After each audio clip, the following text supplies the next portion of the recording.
Reasoning में calendar शुरू करते हैं। 1 जनवरी 1 ईस्वी से लेकर के 1 जनवरी 101 ईस्वी तक लीप वर्षों की संख्या 24। लीप वर्ष ऐसे वर्ष होते हैं जो 4 से विभाजित हो जाएं। इसमें एक अपवाद भी है, आगे हम बताएंगे। तो 1 जनवरी 1 ईस्वी से लेकर के 101 ईस्वी तक लीप वर्ष की संख्या हो गई 4, 8, 12, 16, 20, 24, ... 96। इसको काउंट करेंगे तो लीप वर्षों की संख्या 24 आएगी।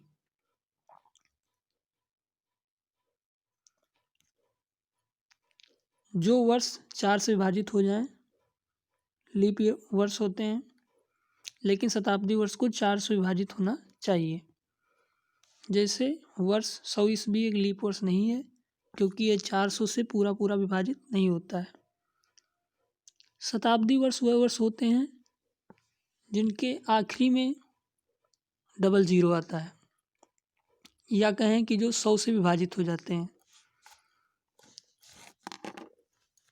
वर्ष 2000 ईस्वी एक लीप वर्ष है, क्योंकि 2000 ईस्वी को अगर हम 400 से डिवाइड करेंगे तो पूरा पूरा कट जाएगा। लीप वर्ष में 366 दिन होते हैं, फरवरी 29 डेज की। सामान्य वर्ष में 365 दिन होते हैं, फरवरी 28 डेज की। अब एक क्वेश्चन देखते हैं।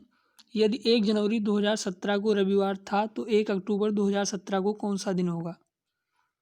पहले यहाँ पे हम लोग दिन लिख लेते हैं कि जनवरी में 31 दिन, फरवरी में अगर सामान्य वर्ष है 28, मार्च में 31, अप्रैल में 30, मई में 31, जून में 30, जुलाई में 31, अगस्त में 31, सितंबर में 30।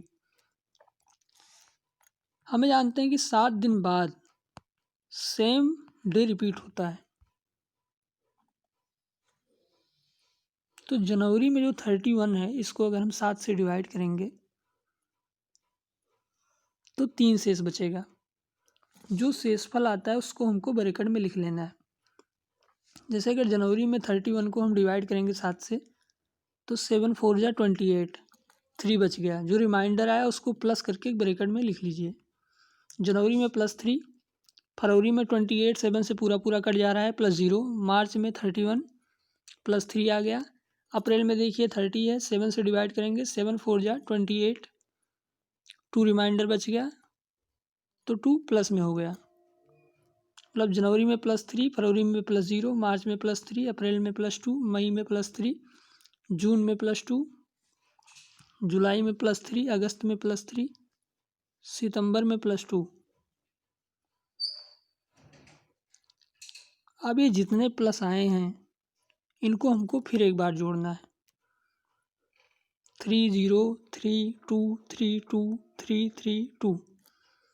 इनको जब हम ऐड करेंगे तो यहाँ पे लिखा हुआ है +21। तो ये आ गया हमारा +21। अब हम लोग 21 को भी 7 से डिवाइड करेंगे, क्योंकि 7 दिन बाद हमें पता है कि वही दिन रिपीट करता है। तो +3 आ गया। इधर देखिए डिवाइड किया हुआ है, 7 3 जा 21, शेषफल 0 आ गया। जो शेषफल आता है वही हमको दिन में ऐड करना पड़ता है। तो शेषफल 0 है, अतः 1 अक्टूबर 2017 को भी रविवार होगा। अब यहाँ से हमारी एक ट्रिक बनती है कि प्रत्येक सामान्य वर्ष में जनवरी एवं अक्टूबर के महीने के दिन एक जैसे रहते हैं। मतलब अगर कोई सामान्य वर्ष है, लीप वर्ष नहीं है, तो उसमें अगर 30 जनवरी को कोई दिन होगा तो वही उस वर्ष के अक्टूबर महीने के भी 30 तारीख को सेम दिन होगा। मतलब पूरा महीना जो है सामान्य वर्ष का जनवरी और अक्टूबर का एक जैसा होता है, 1 से लेकर के 31 तक, अगर वर्ष सामान्य वर्ष है तो। इसी प्रकार दूसरी ट्रिक है, प्रत्येक लीप वर्ष में जनवरी व जुलाई के महीने के दिन एक जैसे रहते हैं। अगर कोई वर्ष लीप वर्ष है, लीप वर्ष निकालने की विधि बता ही चुके हैं। सामान्य लीप वर्ष में 4 से विभाजित हो जाना चाहिए, अगर शताब्दी वर्ष है तो उसको 400 से विभाजित हो जाना चाहिए। तो सामान्य वर्ष में जनवरी एवं अक्टूबर के महीने और लीप वर्ष में जनवरी व जुलाई के महीने एक जैसे रहते हैं। अगला क्वेश्चन देखते हैं। क्या वर्ष 2100 ईस्वी एक लीप वर्ष है? अब यहाँ पे हम बता चुके हैं, अगर आखिरी में डबल जीरो हो तो शताब्दी वर्ष होता है, और शताब्दी वर्ष के लिए 4 से नहीं 400 से विभाजित करना आवश्यक है।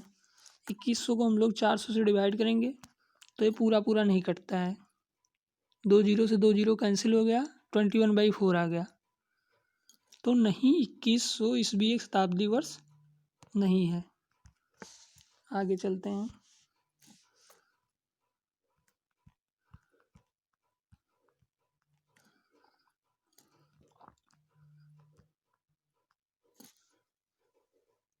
अब इसमें देखिए, सामान्य वर्ष के लिए +1 और लीप वर्ष के लिए +2। यदि वर्ष का अंतर 1 हो तो +1 करेंगे। जैसे 16 सितंबर 1947 को मंगलवार है, तो 16 सितंबर 1948 को क्या होगा? तो यहाँ पे देखना आवश्यक है कि अगर बीच में एक लीप वर्ष आता है तो 1947 तो लीप वर्ष नहीं है, 1948 है, और वो लीप वर्ष का महीना फरवरी में ही आता है, 29 डेज, और 16 सितंबर को पूछ रहा है, तो मतलब 16 सितंबर 1947 से लेकर के 16 सितंबर 1948 के बीच में एक लीप वर्ष आ रहा है। तो अगर लीप वर्ष आ रहा है तो +2 करेंगे। तो मंगलवार था, मंगलवार में 2 और ऐड कर देना है, 1 ऐड करेंगे तो बुधवार, 2 ऐड करेंगे तो बृहस्पतिवार। तो ये हो गया इसका आंसर, बृहस्पतिवार। अगला क्वेश्चन देखिए, यदि 1 जनवरी 2019 को मंगलवार तो 1 जनवरी 2020 को कौन सा दिन होगा?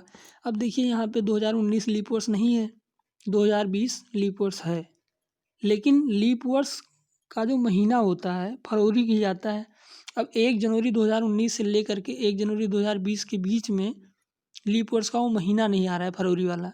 अगर वो महीना आएगा तभी हम लोग +2 करेंगे। वर्ष का अंतर एक ही है, लेकिन यहाँ पे +1 करेंगे। तो 1 जनवरी 2019 को मंगलवार, उसमें 1 ऐड करेंगे तो बुधवार। इसका आंसर आ गया बुधवार।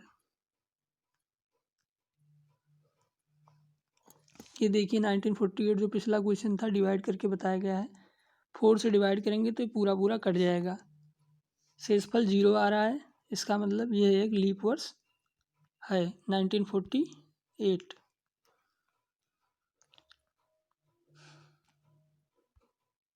अगला क्वेश्चन है, यदि 16 सितंबर 16/9/1947 को ट्यूसडे है तो 16 सितंबर 2017 को कौन सा दिन होगा? अब ये क्वेश्चन थोड़ा सा लेंदी है, समझते हैं इसको ध्यान से। पहले हम लोग वर्ष का गैप निकालेंगे कि 1947 से लेकर के 2017 तक वर्ष का अंतर क्या है और लीप वर्षों की संख्या कितनी है। तो 1947 के बाद में पहला लीप वर्ष जाता है जो 4 से कट जाता है, 1948, 1952, 1956 ... 2016। इसके बीच में एक शताब्दी वर्ष भी पड़ता है 2000, वो 4 से विभाजित हो जा रहा है, तो मतलब वो भी हमारा लीप वर्ष होगा। तो यहाँ पर इसको काउंट करेंगे तो लीप वर्षों की संख्या आ गई 18। अब वर्षों का अंतर देखिए, 2017 माइनस 1947, 70 आ रहा है। अब अगर वर्ष का गैप बहुत ज़्यादा है, जैसे इसमें देखिए 1947 से लेकर के 2017 तक, तो इसका फार्मूला होता है लीप वर्षों की संख्या प्लस वर्षों का अंतर डिवाइड बाई 7।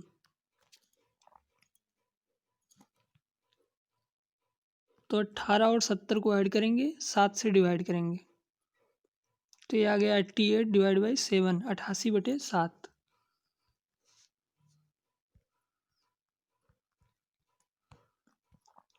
अब 88 को जब हम लोग 7 से डिवाइड करेंगे तो शेषफल आ गया हमारा 4। तो शेषफल 4 आ गया, मतलब 4 उसमें ऐड कर देंगे। तो 16 सितंबर 1947 को अगर ट्यूसडे था, मंगलवार, तो 16 सितंबर 2017 को मंगलवार +4, मतलब बुधवार, बृहस्पतिवार, शुक्रवार और शनिवार, 4 उसमें ऐड कर दिए तो शनिवार आ गया। यही हमारा आंसर हो गया।